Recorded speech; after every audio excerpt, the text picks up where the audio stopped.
La primera unidad que vamos a ver, que yo calculo que es un repaso de lo que han visto en integración 1 y quizás en otra asignatura, va a ser un repaso de los sistemas dimensionales. Ya se irán dando cuenta, pero en la ingeniería van a lidiar con distintas unidades y distintos sistemas a diario. Hay equipos que se compran en un país, otros equipos que vienen de otro país, bibliografía que viene de otro lugar, y siempre vamos a tener una mezcla de sistemas de unidades en el mismo lugar. Vamos a tener que convivir con el pasaje de unidades y de un sistema a otro. Por eso es muy importante que hagamos un repaso de esta parte. Primero vamos a definir lo que es una dimensión, que es la descripción de una clase determinada de extensión. ¿Sí? Podría ser longitud, peso, velocidad. Y después tenemos las unidades, que sería la medida utilizada comúnmente para esa misma extensión. Metro, kilogramo, kilómetro por hora. ¿Sí? Aquí en este cuadro podemos ver un par de ejemplos, empezando con la longitud, que sería la dimensión. El símbolo con el que la vamos a representar es la letra L mayúscula, y las unidades que se pueden utilizar son centímetros, metros, pie y muchísimas más, ¿no? Kilómetros, yardas, etcétera, etcétera, etcétera. Después tenemos la dimensión tiempo, que la solemos representar con el símbolo tita, y las unidades pueden ser segundos, minutos, horas, días. La dimensión masa, que la vamos a representar con el símbolo m, y las unidades podrían ser gramo, kilogramo, libra. Y la dimensión temperatura, que las vamos a representar con el símbolo T, y las unidades más utilizadas son el grado Celsius, el Kelvin o el Fahrenheit. Estos son a modo de ejemplo, hay muchísimas más dimensiones con muchísimas más unidades que podemos usar. Entonces podemos decir que una magnitud física queda definida por una unidad, que es la que indica la magnitud considerada y la norma para medirla, y un número que expresa cuántas unidades se necesitan para completar esta magnitud. En este caso tenemos, por ejemplo, 20, que es el número, y metro, que sería la unidad. Eso nos definiría una magnitud física. Las magnitudes se dividen en dos grandes grupos. Tengo por un lado las magnitudes fundamentales, que son las formadas por unidades fundamentales, por ejemplo, la longitud o el tiempo.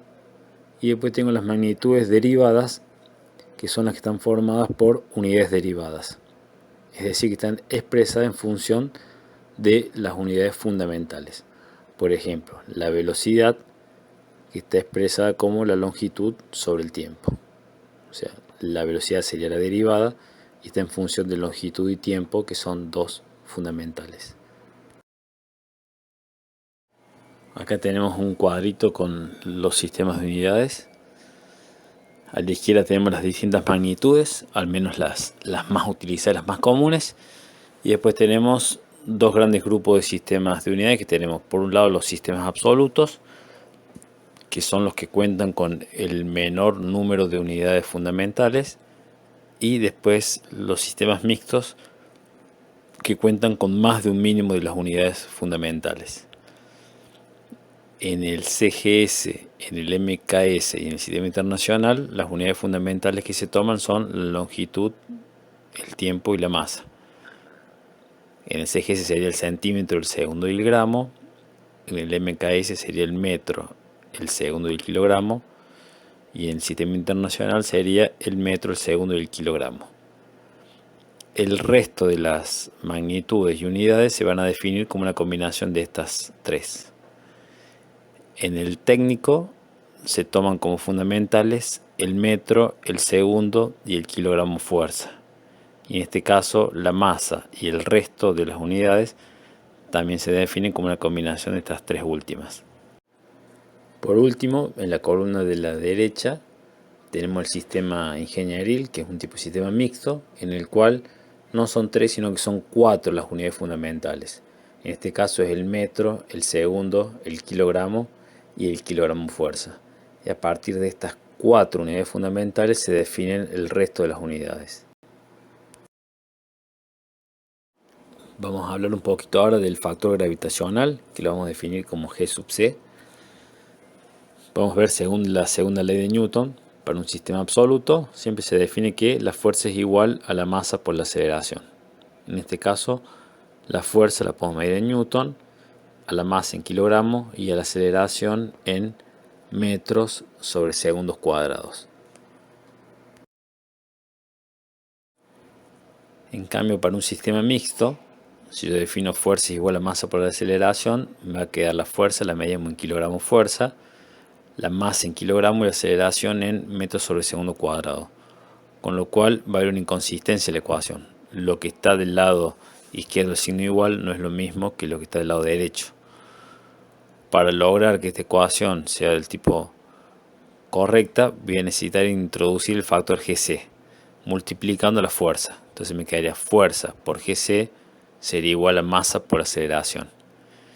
Y a Gc lo voy a definir como 9,81 kilogramos por metro sobre segundo cuadrado sobre kilogramos fuerza. Y si estuviera trabajando en el sistema mixto inglés, sería 32,2 libras por pie sobre segundo cuadrado sobre libras fuerzas.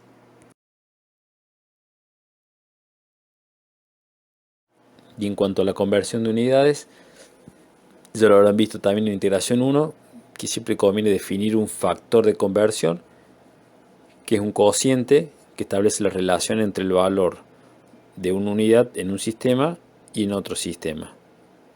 Y yo, con el producto de distintos factores de conversión, logro convertir la magnitud en un sistema, pasarla al sistema que yo deseo. Eso ya lo deben haber visto bastante, pero bueno, queríamos hacer un breve repaso de eso.